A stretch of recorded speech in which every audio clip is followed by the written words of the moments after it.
So what was the Byzantine Empire? The Byzantine Empire was the eastern continuation of the Roman Empire. In the year 330, Emperor Constantine moved the capital from Rome to a city called Byzantium. Later, the city was renamed as Constantinople, and nowadays we know it as Istanbul. This empire mixed Roman traditions, Greek culture, and Christian religion. Because Christianity became extremely important, art also changed completely. But Byzantine art focused on spirituality. Artists did not want people to admire humans. They wanted people to think about heaven. That's why Byzantine figures look serious, flat, symmetrical, and almost supernatural. It was intentional. The goal was not realism. The goal was holiness. Well, let's move on to the characteristics of Byzantine art. One of the most famous characteristics of Byzantine art is the use of gold in backgrounds. But why gold? Because gold represented divine light. The artist wanted churches to look like heaven itself. Imagine entering a dark church, it only illuminated by candles, and suddenly seeing walls covered in glowing gold mosaics. Honestly, that must looked incredible. So let's move on to the mosaics. Byzantine artists became masters of mosaics. Some tesserae were even covered with real gold. That means Byzantine churches were basically giant glitter bombs for God. And it has a lot of religious themes. Most Byzantine art represented Jesus, the Virgin Mary, saints, angels, biblical stories, gods, overdose, drugs, steroids, gambling. Art was not only a decoration, it was a religious tool. Because remember, many people could not read during these periods, so art helped teach Christianity visually. The images were like medieval Instagram posts, but about religion. Bro, do you know how to read? Not at all, but look at this Jesus image, it is incredible, damn. Byzantine people in paintings often looks unrealistic. They have large eyes, long faces, stiff poses, but all of these had a reason. The large eyes symbolizes spiritual wisdom.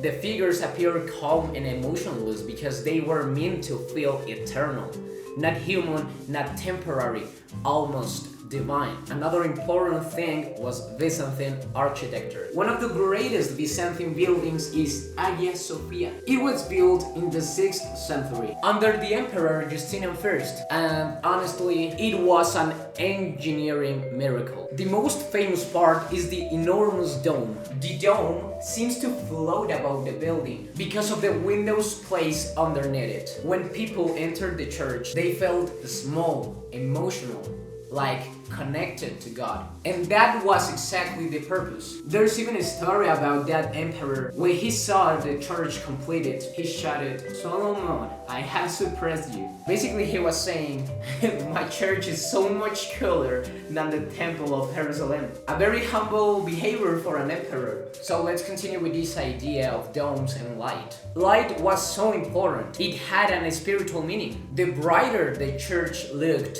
the closer people felt to heaven. So let's continue with the Dome of the Rock. Now we arrive at one of the most important monuments connected to Byzantine artistic traditions, the Dome of the Rock. It is located in Jerusalem, and it was completed around the year 691. Although this is an Islamic monument, it was strongly influenced by Byzantine art and architecture. And this is extremely important. The Byzantine Empire influenced not only Christian art, but also Islamic art. The building was commissioned by the Umayyad Caliph Malik. The structure is famous for its golden dome, geometric decoration, mosaics, and octagonal shape. Unlike Christian churches, the Dome of the Rock does not contain human images. Instead, it uses patterns, Arabic inscriptions, and decorative mosaics. But many artistic techniques came directly from the Byzantine traditions. Some historians even believe Byzantine artists helped decorate the building. The inside is full of colorful mosaics that resemble Byzantine styles. The monument was built around a sacred rock that it is important in Islam, Christianity, and Judaism. That makes it one of the most religiously significant places in the world. So let's move on to icons and iconoclasm. Another important part of Byzantine art was the use of icons. Icons are religious images used for prayer and devotion. People believed these images created a spiritual connection with holy figures, but not everyone liked icons. purpose. During a period called iconoclasm, some Byzantine rulers believed religious images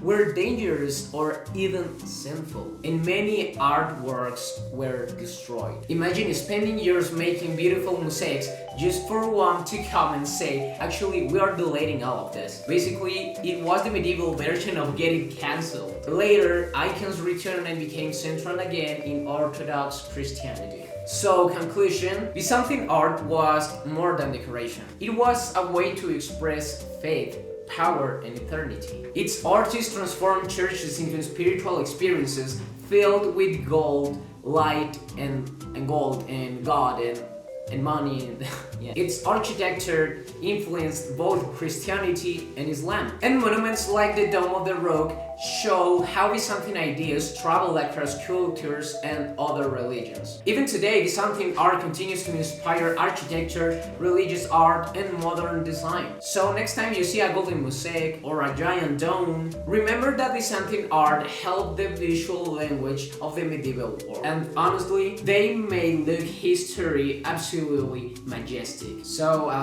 that's all. Thank you very much for your attention. Bye.